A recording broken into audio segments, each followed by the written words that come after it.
Hello everyone, I'm Jana and this is my best friend Edel and we are in front of the succulent. And today's topic is about self-abandonment. Woohoo! Party time! Such a fun topic to talk about. I know. And we look very happy considering the topic that we've chosen is quite heavy. In the beginning of the video, Yes. no, we don't know Towards how- the end it'll take a very dark turn, probably, which a lot of our videos happen to do. Yes. Anyway, so self-abandonment, this is something I think we do without realizing when we're children. And we're going to talk about what exactly happens and what we can learn from self-abandonment, why we do it, and what steps can we take to not abandon ourselves. So, Edel. It's like an interview format. Okay. So, self-abandonment. Did you realize when you were a kid that, I think as kids we don't realize it. No, of course not. Yeah. It's traumatizing. I don't think any adult can survive childhood. Oh, God. Childhood is a traumatizing. prison. Yeah, and you're living off of the humor of adults who control you. Yeah. So it's a terrifying environment, and autonomy affords us the freedom and the strength to make our own decisions, right? Yeah. Of course, we are dictated by the shadows of our past. But having said that, my God, never again. I would never want to be back in my childhood. Yeah. And which gives me a great empathy for children, because if you were not children in childhood, no adult would volunteer to be a child. It's I think I have a great deal of respect for children, especially in the last couple of years, for this reason. yes. It's That's terrifying because to be a you're child. revisiting your childhood, your inner child, right? Yeah. So it's a lot of respect, and I would definitely not want to go back to being a child. Okay. And there are certain patterns that we carry into our adulthood which we are still sort of dealing with from the time we were children. So seeing that play out as an adult woman is a little scary. So I don't want to do that again. And also self-abandonment, it's something I think we do simply out of wanting to survive. Yes. It's just a survival tactic, and it's a good survival tactic, because how else would you survive the adults around you when you are a child, right? Yes. That's the only way you can protect yourself. I wouldn't go so far as to call it good. Good meaning in that space and time. I just think that's what's been programmed right? through evolution, right? Yeah, good wouldn't. Good would mean that something good was coming out of it. Yeah, I'm not sure, because we need to deprogram, we need to integrate And in it's so adulthood. much fun.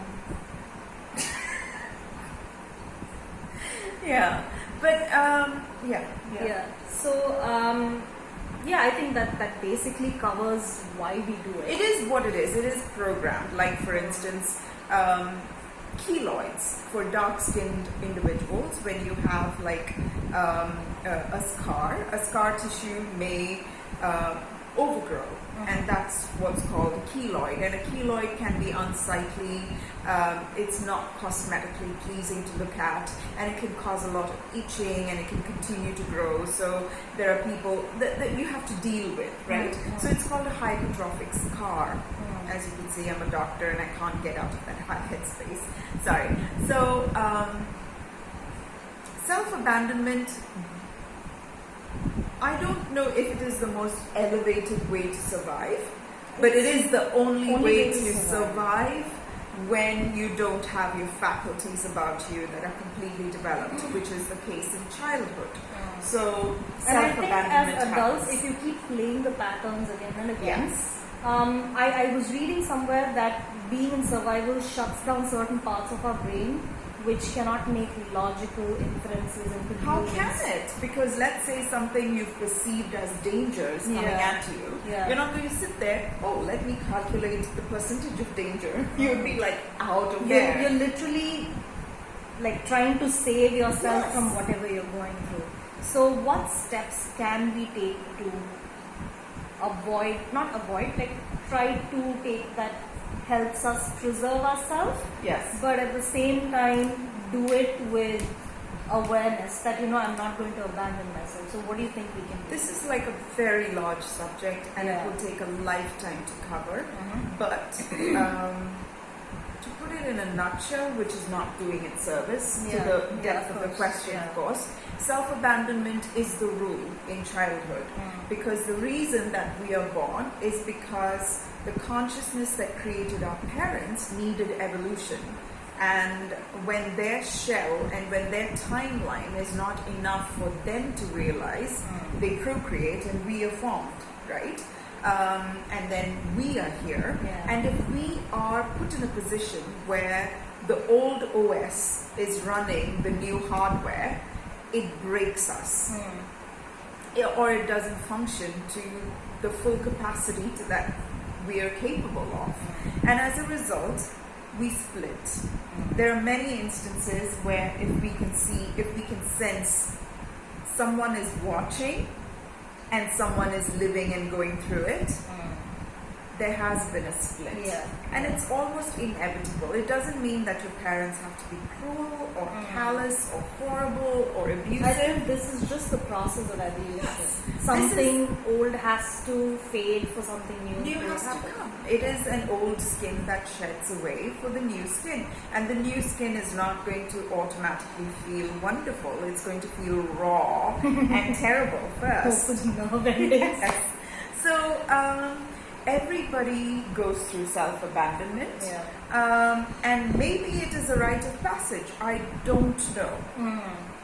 I've come to a place in my life where I've understood that people with great parents have self-abandonment issues. Yeah. People with abusive parents have self-abandonment issues. So it is what it is. Yeah. And then the next step comes in once we understand that we are not one unit, but we are several different splits.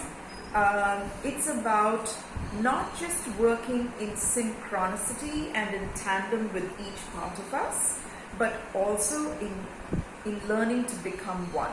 Because these parts exist because they don't trust the other. And these parts exist like Horcruxes Yeah. for Voldemort, because if one part cannot function in a particular scenario, another part can take over and function and still manage to survive. So The protector, the defender, defender, personality. protector Yeah. personality, right? And I think the integration of all these parts, these protector, warrior, watchman, bouncer parts, happens when we do not discard and push away our vulnerable aspects that gave birth to these protectors in the first place. Yeah. To say that, yeah, that hurt. My parents, who are supposed to have been my nest, in which I could have incubated in peace and harmony, they hurt me. The very place that is supposed to be our solace hurts. And then once we understand that we are the adults, we are the parents that we are meant to have, integration happens. And may not be the thing that you want to hear, but isn't that the truth? That's the only way to live, right? Yeah. And I think the sooner we understand it, the next generation will have parents who will bring them up to not need parents anymore. Yeah. I had parents who constantly created scenarios in which I could not function without them. But inherently within me was a need to not need them. And it created such splits, and there needn't have been that. Yeah. And with realization and with conscious living and with integration, I think we'll give birth to children whom we will be okay With to letting not them need go. us. Yeah. And with that, maybe lessen the amount of the burden that they self-abandonment and the pressure they feel. Mm. Yeah. I think also one of the first steps to take is to decide that you won't abandon yourself, because getting to that point takes courage. Yeah. It takes courage to step out on your own, because it is a kind of a singular journey. You have people along the way who will be supportive of you, but whatever journey that you're going to take is going to be your journey. It's going to be you doing the work. Yes. So there can be times when you feel lonely. There can be times when you feel like you're the only one going through this. But please know that you will find people along the way who will be on similar journeys once you decide that you want to be there for yourself. Because it takes a lot of courage, it takes a lot of vulnerability to accept the fact that you've been hurt and that you feel hurt, and it's okay to feel hurt. Validate what you're feeling, because unless you know where you are, you won't know where to go. And that is going to be the first step. And of course, everything that you mentioned as well. It's just how I think life was created for this Yes. reason, so you can start seeing many different perspectives. So you are one perspective of, all the people that you see around you. So please take the time out for yourself. See what you want to learn about yourself.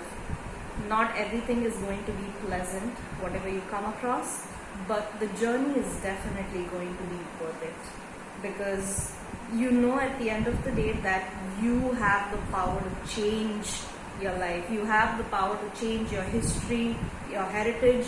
You have the power to change what you want to bring forth into life. So it's not the most pleasant journey, I have to admit, but it's I worth think it. it's definitely worth it. I mean, why else are we here, right? What's the point of living a life where you keep abandoning yourself and keep losing yourself? Again, you must have watched it in the previous video about the kindness, where as kids we just sort of lose ourselves. But the next video that's going to come is about solitude, and we're going to talk more about Party time! we're going to talk more about how to develop a relationship with ourselves in our own company. So maybe the journey of not abandoning yourself becomes a little easier. I mean, I hope we can talk a little bit about that. So if you have any questions regarding this topic, please feel free to write to us, and we'll see you next week. Thank you. Bye. Bye.